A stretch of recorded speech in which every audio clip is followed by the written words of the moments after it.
Andre Wade was just released once again. Come to just reminisce about some things. Praying peace upon your families and those who are incarcerated, women, men, and our teenagers. Uh, just got out of surgery. Hopefully successful, but everything looks good.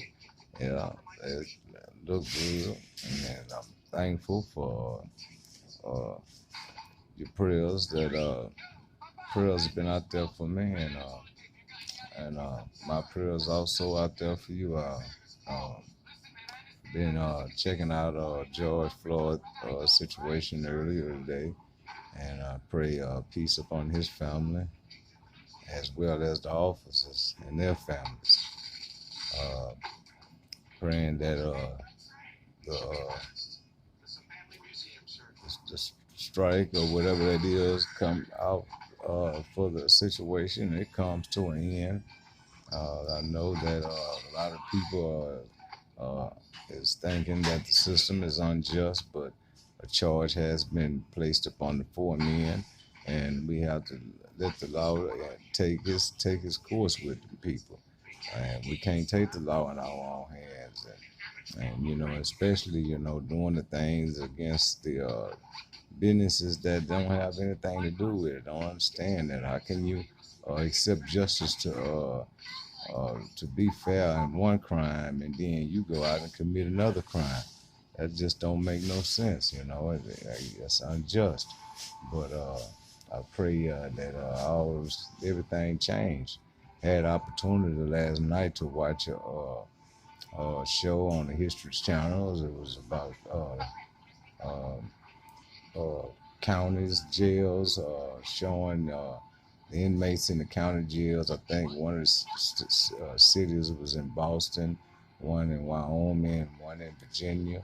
It was real interesting because they had a lot of youngsters, a lot of 22-year-old, 23-year-old offenders that was waiting to go to trial or was already been taking time and how they was living in the county jails in those cities.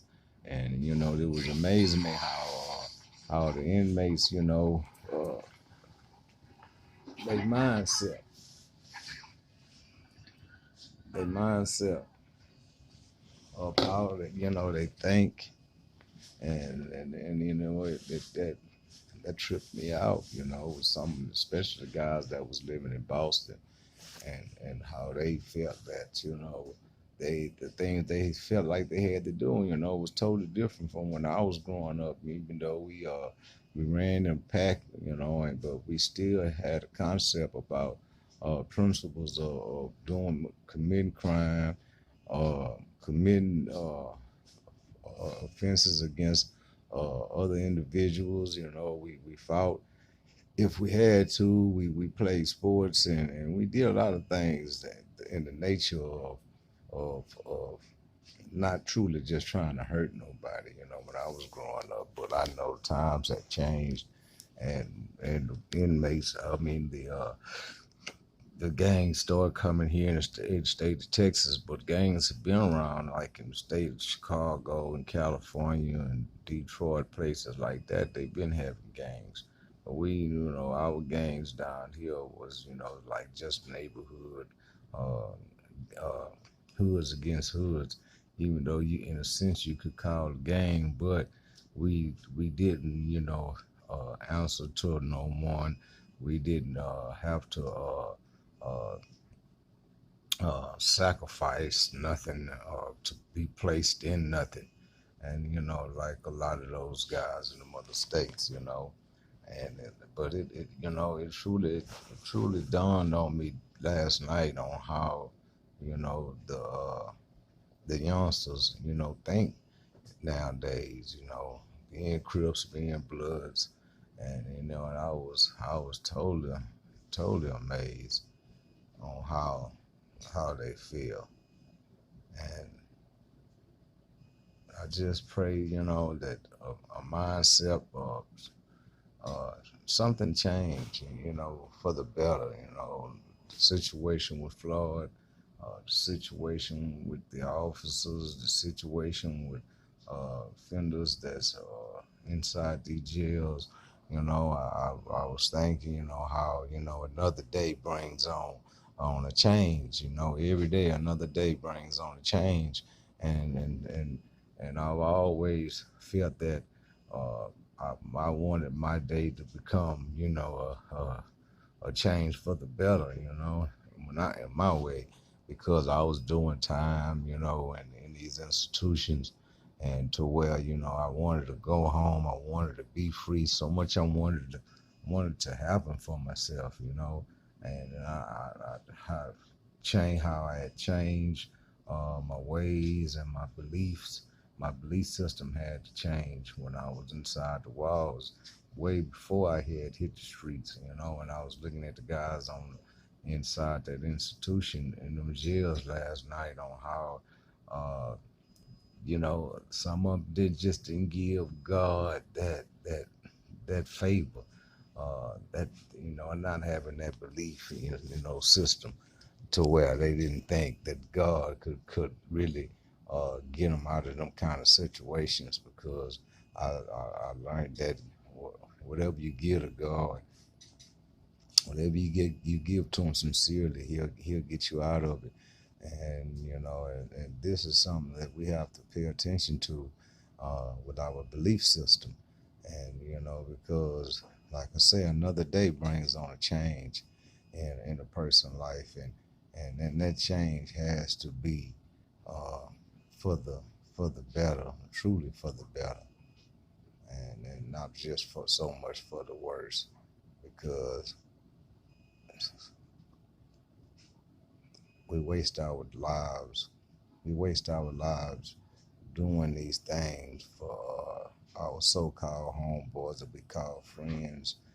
Asking, how can a friend ask another friend to commit murder? Or how can a friend ask another friend to rob of something, or steal something in general, And these things you learn as you get older. Uh, how can I, truly listen to somebody, that's trying to get me to, to act out in a manner that can cost me, the rest of my life in prison, any type of time of my life in prison. That's I just don't understand that part, and I just really it didn't dawn on me till some years ago on how uh, we truly uh, got some messed up ways of thinking, and it's just I just don't understand, uh, why we think like that, why we act like that, But uh, I just pray that percentage of people come to realize that ain't nothing good gonna come out of wrong, and that another day will bring on a change, and that change has to be for the betterment and not the worst. Not the worst for you, because if your worst day is being in court in front of a judge, and he's sentencing you to life in prison, then that's the worst day, right? That's the worst day. But another day can bring on a change, because even though you have been given that life sentence that day, you can go down there into prison, and something can happen to where you can go back on appeal and give it back in another day, at another time, that where it take favor with you and not the courts. And see, and that's one of the things that we do when we go down into these institutions. We can't get caught so much up into the day room things, and I speak that a lot because so many of us do. They feel like that just because they've been given a life sentence that there's no change. Mr. Wade. How So you finally you doing, had the man? procedure, right? Yes, sir. Yes, Is the sir. drain, everything? Yes, sir. Cleaned it Yes, out? sir. Yes, sir. Did you get to eat? Not yet. They gave me some snack on, but I haven't been Okay, given I'm something going to to. eat yet. Yes, sir. Yes, sir. Waiting on Okay, the all right. food. I'm going to put you something to eat. All right. All right, all right. That was my doctor checking on me because I just came from the procedures. But, you know, this is Andre Wade with Just Release, and I'll be back with something else.